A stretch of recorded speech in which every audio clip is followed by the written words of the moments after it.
Hi, this is the OmniGeek, the OmniGeek 1 on YouTube. I'm here bringing you my Minecraft Diary Day 10.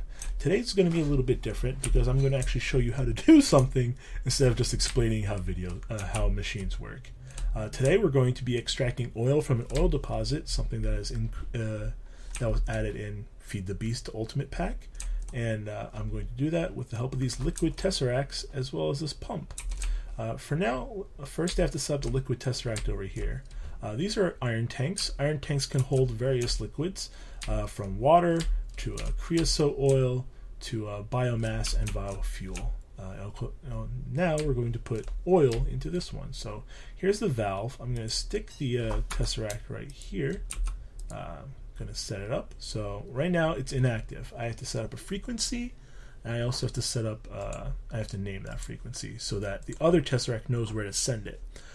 First I'm going to make sure it is owner only, so only I can do it. And this is going to be receive only, so we'll only receive and won't send.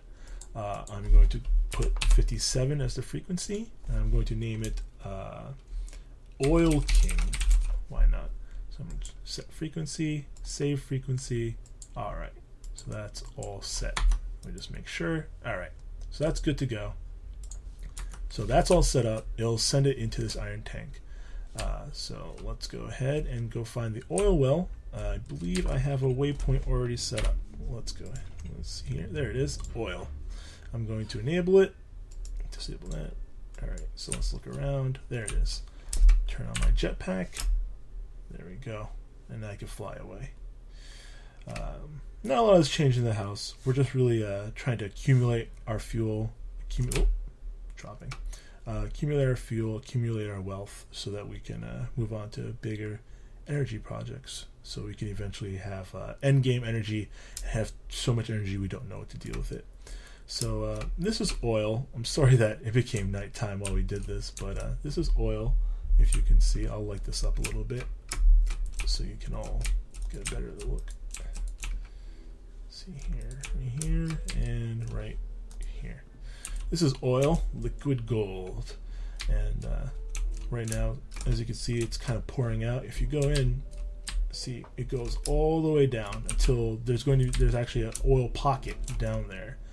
Let me make a couple more torches, and the oil pocket will be where the majority of it is, but we're definitely going to grab all the oil that we can. So let me go ahead and set up a little dirt bridge so I can set up my pump. I'm going to turn off my jetpack. There we go. It's a little bit easier. Alright, let's go ahead and do this. I'm going to turn off the waypoint too. Actually, I'll leave it on. Alright, you know what? I'll turn it off. Alright. Make a little platform here. Alright, that's all set up. I'll put this here so I can do this. Alright, this is the pump. Pump is what gets the oil. There's really no interface for it, it just works. Let's see here. I'm going to put the liquid tesseract up here. And I brought along a Stirling engine. It's one of the engines from Buildcraft. Stirling engine runs on coal, so that's why I have plenty of coal with me. But let's see here. Let's set this up. So once again, I'm going to set owner only. This one, however, will be send only. And I'm going to use the Oil King frequency. Yes. All right. So let's start this up, and hopefully it'll work. Stirling engines usually take a little bit. Oh, I forgot. It also needs redstone to know that it's on. Boop and boop. Alright, so now the Stirling engine's going, and now the pump is going. Spider. Sorry. So the pump is going. It's lowering the tube, and that tube we use to send the oil. As you can see, it's already beginning to drain the oil. So now that this is set up, let's go ahead and double check back at the base, make sure that the oil is actually being sent. I believe base was... Oh, I'm a little lost. Let me turn on my waypoints again. So I'm going to turn on oil, I'm going to turn on home. So I know where to go. Home's that way. Okay, oil's that way. Oh, fly. So like I said, oil by itself, it's a pretty good fuel, but we have a special machine down there called a refinery, and the refinery actually takes the oil and turns it into a liquid actually called fuel, and the fuel liquid is what is the best. All right, up here, and let's take a look. All right, it may not seem like there's actually any oil in here, but if you click on it, you can see, oh, you can't see, but if you look over here, oil is actually going into the refinery and is getting outputted as fuel. See, fuel's increasing slowly, but I would call this a success. I'm going to carefully maintain it because I want to make sure that we get a constant supply here. I also need to make a couple cans that we don't have. I might actually steal it from one of these machines. Yeah, I'll steal some just so it has something, because the server we're on actually has some issues where when the server crashes, all the liquids disappear, and frankly I don't want to lose all this progress. So I'm going to go ahead and stick some cans in here. So once it hits 1,000 fuel, it'll immediately make 1 can. Let's just wait for it. 90. Okay, and this is the refinery. If you look on the back shows where the actual oil is, and then those two fill up with oil, and the front one would fill up with fuel if it wasn't already pumping. Let me see if I can actually show you that. Turn that off. Yeah. If you could see, it's barely showing up, but there it is. See, the fuel is starting to accumulate, and that is what's pumped into this tank over here. Let me turn it back on.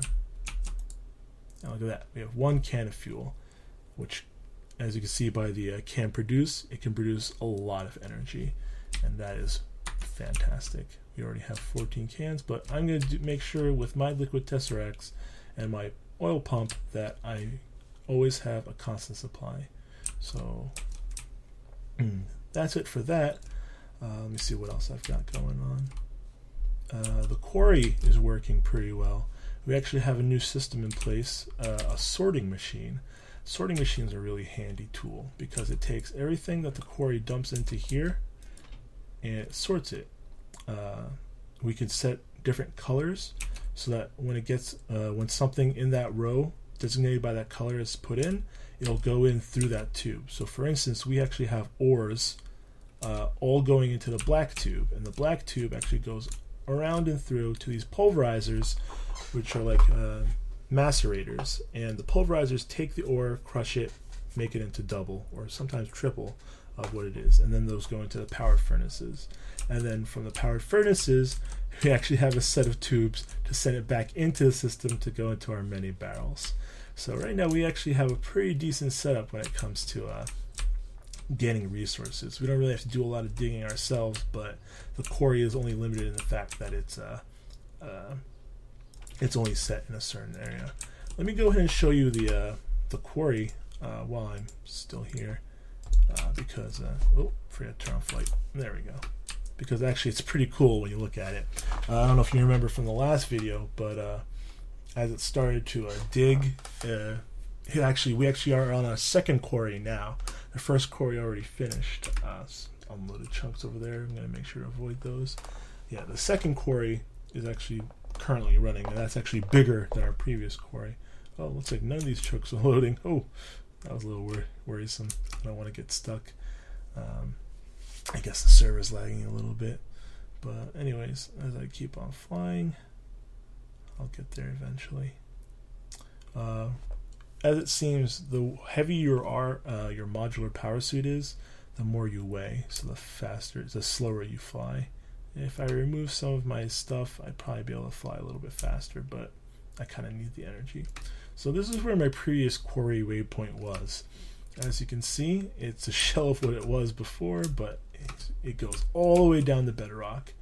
You can go all the way down, see all the things it missed, and here we are, the very bottom. And that's another thing to mention. With the FTB Ultimate Pack, we actually have a flat bedrock, so it actually makes quarrying a lot easier. But that's the previous quarry. Let me go show you the new quarry, which actually is due north of this one, which is right over there. The reason why I started to also drill oils, because we actually have another oil drill right here, but I don't think it works, so I decided to take matters into my own hands. But this is the new quarry, also by an unloaded chunk, but it's a lot bigger, and it's pretty visually impressive when you look at it, just because of how crazy it is. I think the server is lagging, so it's not actually moving right now, but right now we have a pretty decent setup. But anyways, nighttime. I think that'll about do it for today. This one will be a shorter video than the others, kind of make up for the last one, which was a little too long. But thank you for watching, and have a good day.